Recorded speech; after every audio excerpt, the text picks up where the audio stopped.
Well, from day one, they never were told these are values to make you a better softball player. From day one, the minute they enter into our program and understand our core values, they understand it's all around being and reaching competitive greatness. It's all around reaching a level of professionalism. And we use that word a lot. So they understood that this isn't about just being great for the next 4 years, but really to build a foundation for you as a professional to make the transition from college to your first job as easy as possible. And I feel strongly about that. I hear stories to this day about how they just felt like they got a head start compared to their colleagues that they were competing against in the workforce, because the unwavering, I think the rigor involved with the unwavering standards, we just didn't bend them ever, even when it cost us W's. And I think that paid huge dividends for them long beyond college.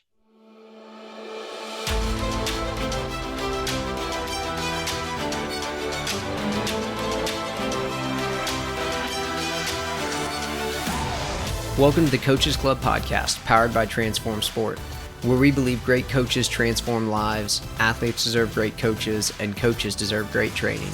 I'm your host, Luke Gromer, and every week we're bringing you conversations with coaches and leaders in sport that will help you grow as an effective teacher and transformational leader so that you and your team can reach your potential.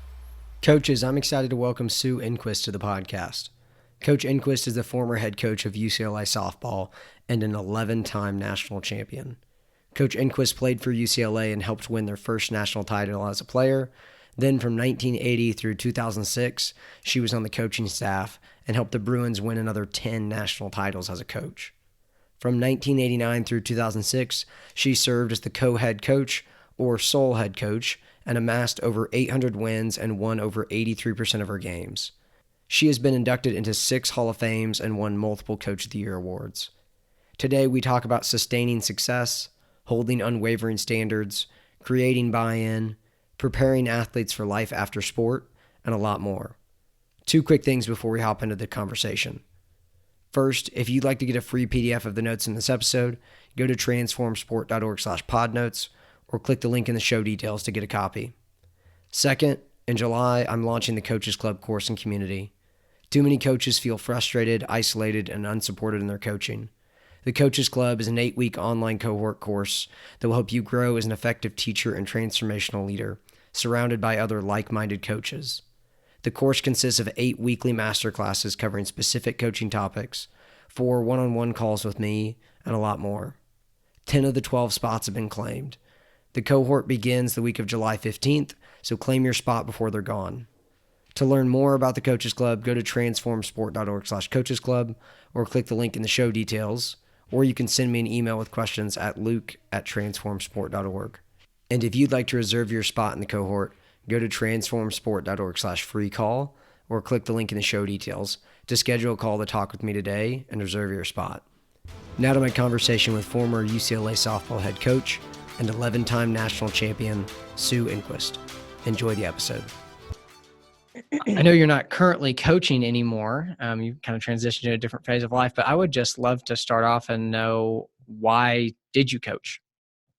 Well, I never planned on getting into coaching. When I graduated from UCLA in the spring, in the winter quarter, I had the spring time left, and my head coach at the time asked me if she would just help, if I could help out before I walk in June. And I said, sure, I would be more than happy to help out. And at that point, I was slated to go get my master's and become a physical therapist. And so I was 2 weeks in. I knew this was something I wanted to do. I fell in love with the idea of helping others and watching light bulbs go on with players. And I remember telling my parents that I wasn't going to go to graduate school. My mom's like, oh, I think that's wonderful. The girls will love it. And my dad's like, who's going to pay the bills? And so I worked 3 jobs for the first 11 years and never really felt like I had a job, because coaching ended up being my true passion. That's awesome. That's really, really cool. Well, next question, kind of both sides of it. What was it about coaching that you found to be the most enjoyable? And on the other side, what was the most frustrating? Well, I sit in a unique position from a coaching perspective because when I came to UCLA, we were at the bottom of the barrel. We were the doormat. We were the team everybody wanted to play because it was a W. And in my second year, the head coach at the time, Sharon Backus, came in. And I mean, we didn't even have uniforms. We wore the men's track team practice t-shirts were our game uniforms. And this was right at the intersection of Title IX being enacted. And in one swift year, we got a full-time head coach, we got a budget. But what I fell in love with was watching somebody come in, build a framework, create really high standards, and watching a team literally come together and just improve a little bit each year. And she came in my sophomore year, and by the time I was senior, we made it to postseason. We went through regionals, went to nationals. No one scored a run off us, and we won a championship. And so I really loved this idea of sustaining what we were building at UCLA, and this idea that we could build off of this. And so I think for me, the thing I loved about being at UCLA the most was I love the fact that we were there before we were good. And people will always tell you, you really appreciate gaining something when you've never had it versus coming into a program and you're just sustaining it, right? And then probably the hardest thing is just letting the kids go. You know, the hardest part of coaching is graduation night for me. And so I just lived these huge extremes of completely getting in their life and then having them fly the nest. I hated that part, but they remain in my life to this day. So it's a nice dividend. Yeah, absolutely. You kind of started to hit on one of my other questions. I would love to know what you believe were the keys to sustaining that excellence over such a long period of time in the UCLA women's softball program. Well, there's a couple core pillars that have sustained all these decades. Number one is our standards are going to be unwavering. And the main two that we focused on were the volume of work that you're going to execute in a 2-hour period. So the work ethic piece was there was a lot of vigor involved in the work ethic and the volume of work that we're going to do. And the second thing is the commitment to bring the energy every day, knowing that this is a failure sport. And I think that was something that a lot of people don't talk about when you think about UCLA, because on the outside, you can't help but talk about the talent that eventually started to come to UCLA. But I want to talk about what we had before we had the talent that allowed us to get good enough to compete for a championship every year. And so this idea of unwavering standards, even to the point where our standards were so high, we lost talent. There were players that didn't uphold the standards. And although there was only, I think, 2 in my 27 years that we lost, I mean, it cost us championships. I mean, we had to remove players a week before the World Series because if you don't uphold the standard, we can't have you on the team. And so I'm proud of that fact that that's maintained to this day, are those work ethic standards. And then the other area that I feel like we did a great job of was understanding that everybody comes to UCLA on a different path.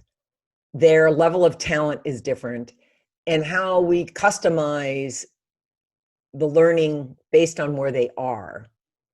And from day one, if you're a student athlete in the softball program, you have a voice in what this is going to look like, because we have such a high standard. We need them to know this is their program and the coaches are just a formality.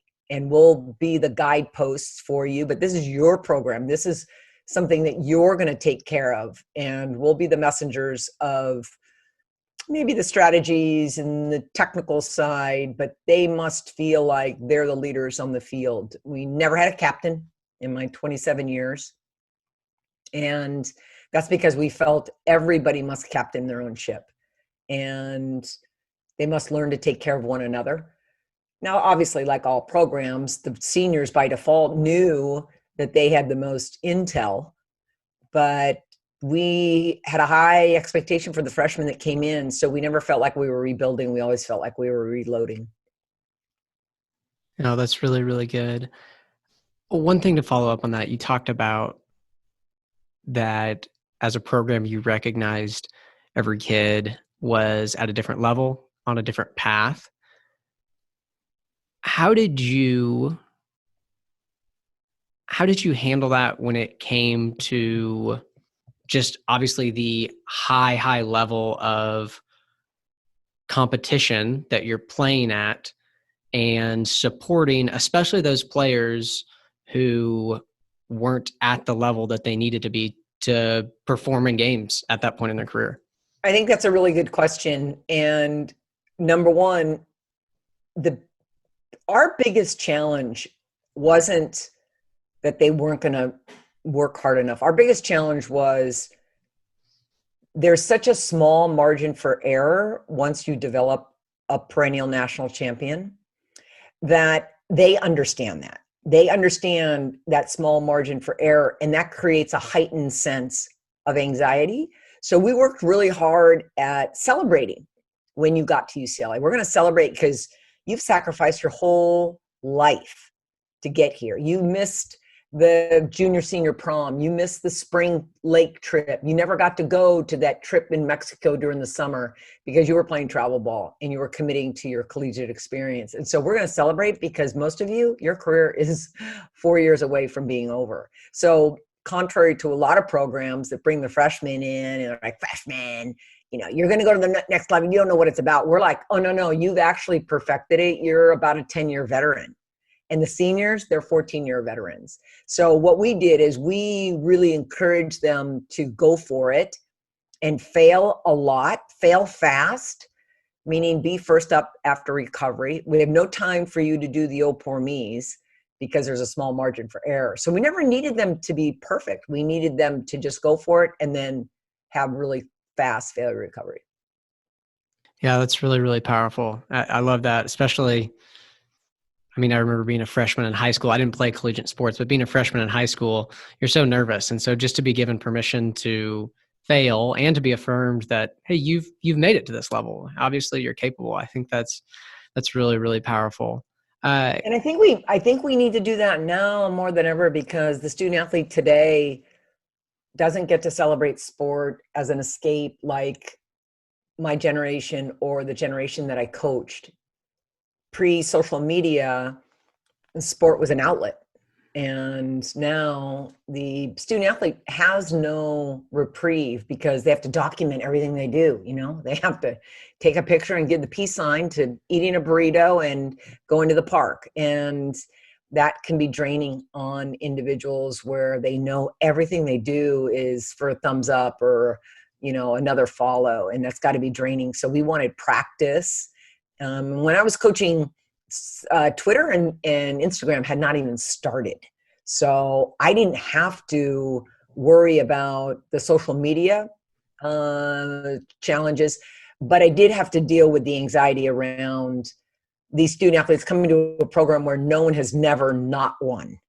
So building this record where every athlete's going to get a championship ring, that puts a lot of pressure on people. If you're jumping in as a freshman and they haven't won in 3 years, you're like, oh my gosh, we better get it done because every player is supposed to leave with a ring. So there's a pressure internally that we had to deal with. But now today, when I talk to my former assistant coach, who's now the head coach, Kelly Inouye Perez, one of the biggest challenges just building the self-efficacy that you are worthy and to really try to dismantle the perfectionism because it can really hinder their full potential. Yeah, absolutely. That's really powerful. kind of shifting a little bit, when I was looking through your bio and learning a little bit about you, I saw that you were a co-head coach for 8 seasons, correct? Yes. Not a common thing to see. Honestly, No. I don't know that I've ever seen it. And so I was I was fascinated by it for this reason. I think that a lot of coaches and a lot of coaching staffs struggle to work well with each other. The coach to coach relationships can be challenging for a lot of coaches. So would you just tell me about what it was like to be a co-head coach and how you guys were so successful sharing those responsibilities? Well, first, for clarity, it was one of the first title designates in softball. It wasn't the first one, but it was one of the first, one of the first group. But a lot of people don't know this. The common thought was, oh, they got to give Sue a title to keep her, right? But it had nothing to do with it. It had to do with Stanford was starting their softball program intercollegiately, and they were interested in both Sharon and I. And in order for the university to give me a raise that was significant, they had to change the title. The athletic director wanted to up the salary because of Stanford coming after both Sharon and I. We were never going to Stanford, but in order for her to give that significant amount of money, there had to be a title change. So that's why the title change actually occurred.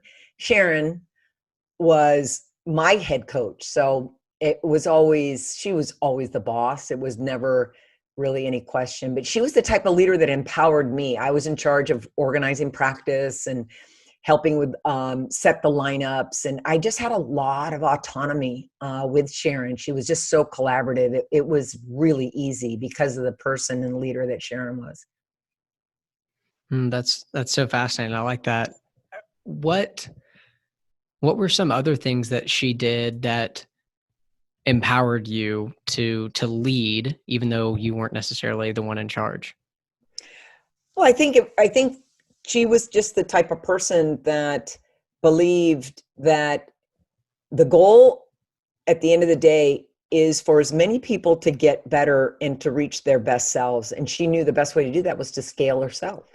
And that meant making me a head coach when she's not around, make me believe and think and give me that autonomy. So when it came to decision making, she would defer. When it came to policies, she would ask me to draft it up. So every facet of the program, from fundraising to recruiting to setting our priorities and our standards, I really felt like I was an equal partner to her in all of it. That's awesome. I love hearing that. And I know, for me as an assistant, I love it when I feel empowered by my boss too. So I think that's really special. You started to talk about one of the hardest things for you in coaching was seeing your players leave, which obviously I think is a testament that you felt very connected to them. Would you just tell me a little bit about maybe some of the practical ways that as a program you were intentional about using the platform of UCLA softball to prepare your girls for life after softball? Well, from day one, they never were told these are values to make you a better softball player. From day one, the minute they enter into our program and understand our core values, they understand it's all around being and reaching competitive greatness. It's all around reaching a level of professionalism. And we use that word a lot. So they understood that this isn't about just being great for the next 4 years, but really to build a foundation for you as a professional to make the transition from college to your first job as easy as possible. And I feel strongly about that. I hear stories to this day about how they just felt like they got a head start compared to their colleagues that they were competing against in the workforce, because I think the rigor involved with the unwavering standards, we just didn't bend them ever, even when it cost us W's. And I think that paid huge dividends for them long beyond college. And so from a practical sense, everything down to this is what UCLA softball is going to do every single day in preparation. This is what we're going to do in cleaning the clubhouse. This is what we're going to do in failure recovery. This is how we're going to stand on the foul line. Everything had a measurement component to it. And to be frank, there are some players that struggled with that because they had always been the big fish and they got to do what they want to do, and they lived more of a double standard. They didn't know it at the time. They didn't know it was a double standard that they were thriving under. And then they get to UCLA and everybody's treated equally is a little bit of a head snap.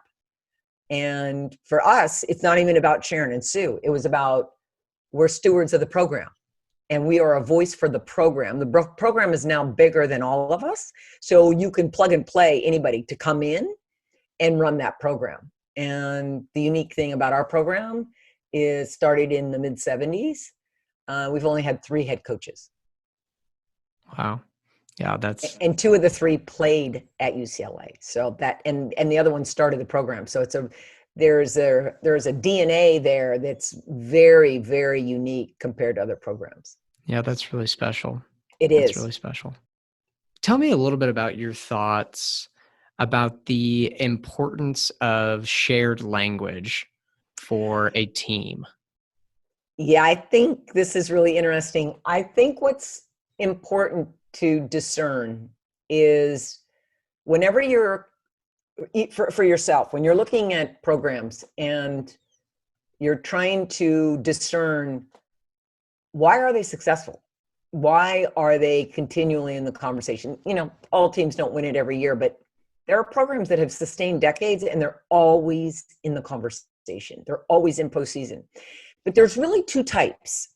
So you have a very transactional type of program that is very military-like.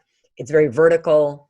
And the program leaders fully understand the type of athlete they need to get into the program to sustain it. Then you've got a program that's a little bit more freewheeling, do it by the seat of our pants. We're wild banshees. And those coaches know what type of players that they need. And when you look at and then there's the hybrid, right? A little bit of both. And we're in the middle. But the one thing that people don't talk enough about is no matter how you pick your style, the one thing that they all have in common is they recruited the right type of people to buy into the program vernacular. And if you trying to get a freewheeling, free spirit over in this, vertical, it's not going to work. They won't be able to sustain it. So that's the one thing I always tell young coaches is it's not, right now we're in a really transformative time from our systemic racism in this country to women now getting an equal opportunity to a law, Title IX finally getting some momentum and exposure. But what I still want people to understand is you're still going to get people that are behind that are still winning. And it's because they know what type of player to get in their program. Yeah, that's really, really interesting. What would you say to a high school coach who doesn't get to choose who is in their program about how to get players to buy into your culture or language? The first thing I would say to the coach, whether you're year 1 or year 20, it's not about you. And if you could wake up every day and say those exact words, it's not about me. Number 2, to get everybody to have the core principles resonate with them, have them be part of developing them. We missed the boat on this. We've got coaches in a back room spending hours on core values, standards, what they look like, and the students aren't even a part of it. And the student today wants to be a part of the design mechanism. They want to be a part of the development mechanism, not just throw it at us and tell us what we're supposed to do. So probably the single most important thing is to pull them together and say, today, we're not going to practice for 2.5 hours. Today, the first day of the season, we're going to review our values, both on and off the field. Perfect. They're the core values. We all know them. Great. Most people stop there. They make a poster and say, hang in there like the cat. What you need to do is you need to say, okay, those are our core values. Tell me what they look like and what they don't look like in every part of our lives, off the field, on the field, in the community, and in the classroom. And so it's a very laborious task. You make a matrix that takes 2 or 3 hours. Then page 2, how are we going to enforce those? So you have self-regulation, you have peer-to-peer, so we have accountability partner systems, peer-to-peer. Then we have peer-to-leader, upperclassmen or leadership council or a captain.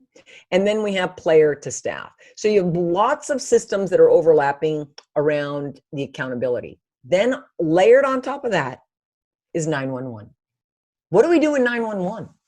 And what does that look like? And what doesn't it look like? And so then when you have clear structure, people can plug in their responsibility and self-regulate a team and not have it just be the head coach and their 2 assistants, especially in high school. Yeah, that's really powerful. And myself and the head coach that I work with, we did part 1 of that this year and last year. And it's been super transformative for us as coaches and for the kids in the program, and getting buy-in from the best player to the kid that's not playing very much.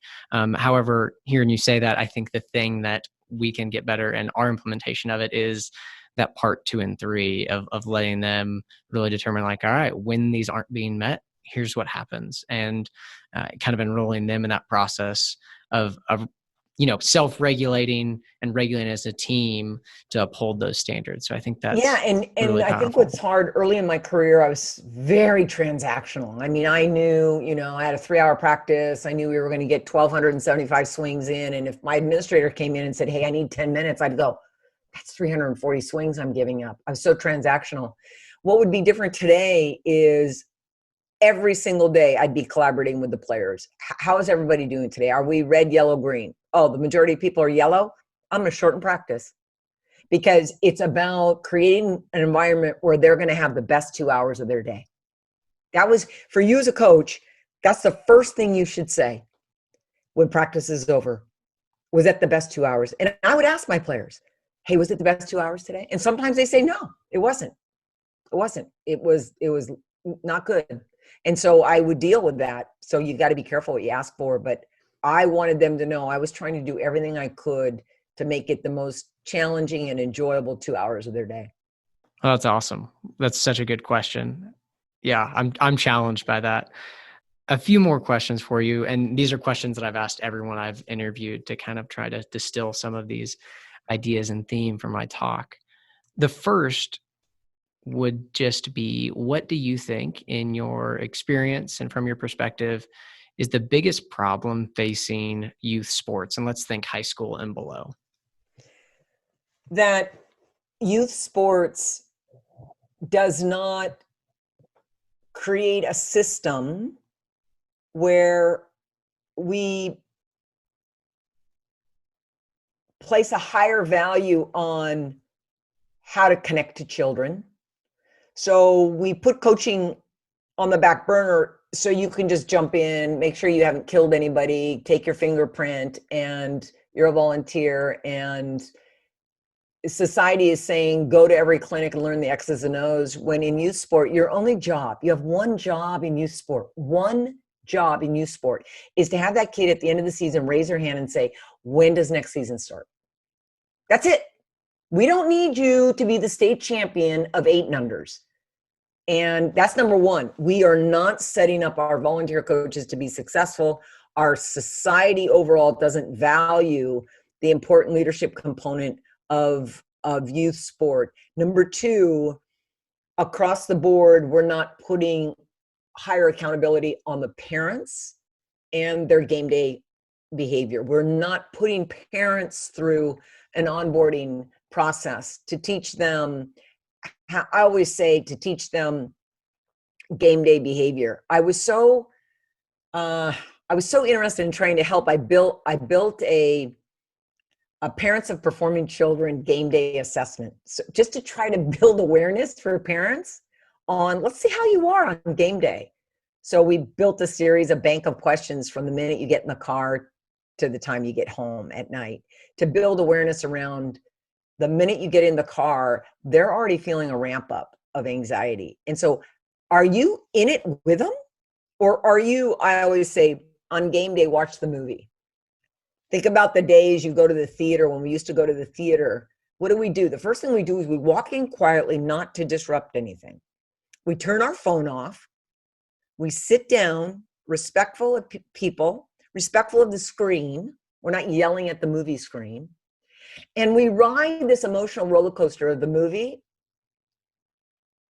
being quiet, being respectful, and being focused on the screen. We need to do that on game day. They don't need technical breakdown of how to do a jump shot from the third row. You know, we have fallen short as adults to give the game back to the children. They no longer have an escape. So now we've overcoached them, overparented them on game day and practice day. So the child doesn't have an opportunity to build a relationship with the game. So by the time they're 6th or 7th grade, they're ready to quit because it's not their idea. It's not their game. They don't get to go in free play. They don't get to build a relationship with the game because everybody's coaching the love out of the game. And so the leadership, important connection from the volunteer coach, and teaching parents how to be great sport parents. And it's not that parents are bad. It's just that we're not teaching them the appropriate behavior. And sometimes it goes sideways. Yeah. And I'll share just a quick story because it connects so well with what you just said and what we were talking about earlier with letting your players set the standards for your program. One of the things we did this year with our team is after they had kind of contextualized what our values looked like in their behavior across these different contexts, we had them put a list together of what it looked like for their parents at our games.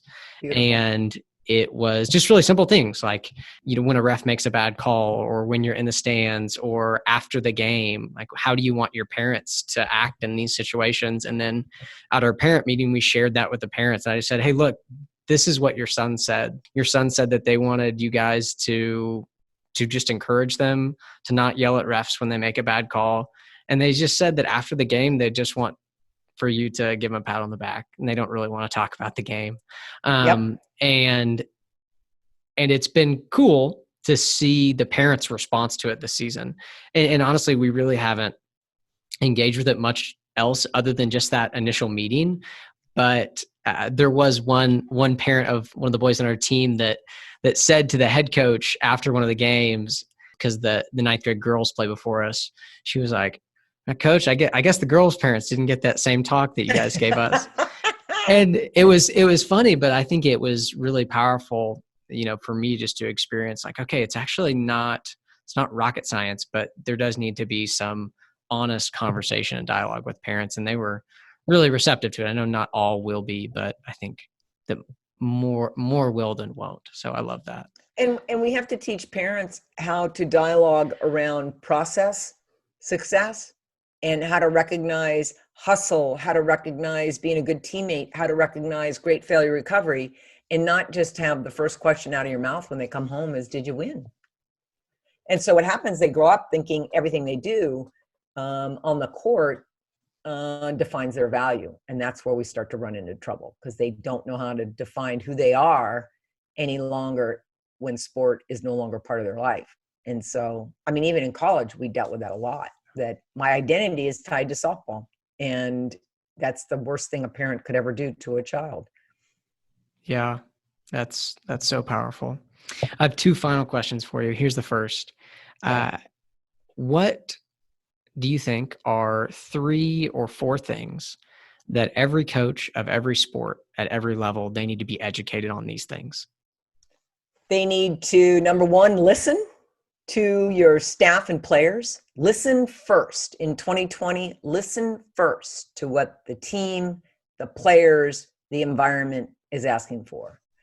Number 2, what you learn from that, spend all your prep time creating those conditions based on what you just learned. And then last, catch them doing it right every day. In a world where their parents and families are broken and the government is shady and the church is not trustworthy. It's not safe to live in this country. There's a lot of negatives. The one escape they could have for 2 hours a day is playing with their friends and having adults catch them doing it right every day. So they have a hop in their step. So for me, it would be listen first, create the conditions, and catch them doing it right each and every day. That's awesome. Last question.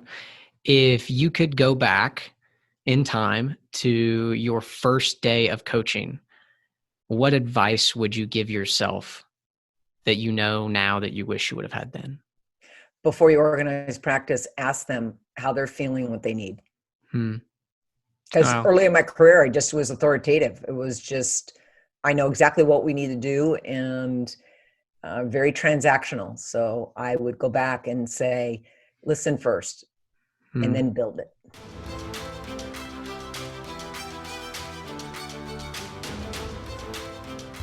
Coaches, thanks for listening to this episode of the podcast. And thanks again to Coach Enquist for coming onto the show. If you'd like to get a copy of the notes from today's episode, you can go to transformsport.org/podnotes to get a free PDF of the notes from today's episode. And if you'd like to learn more about the upcoming Coaches Club cohort, you can go to transformsport.org/coachesclub. Or if you'd like to schedule a call to reserve your spot in the upcoming cohort, go to transformsport.org/free-call or click the link in the show details to schedule a call to talk with me and reserve your spot today.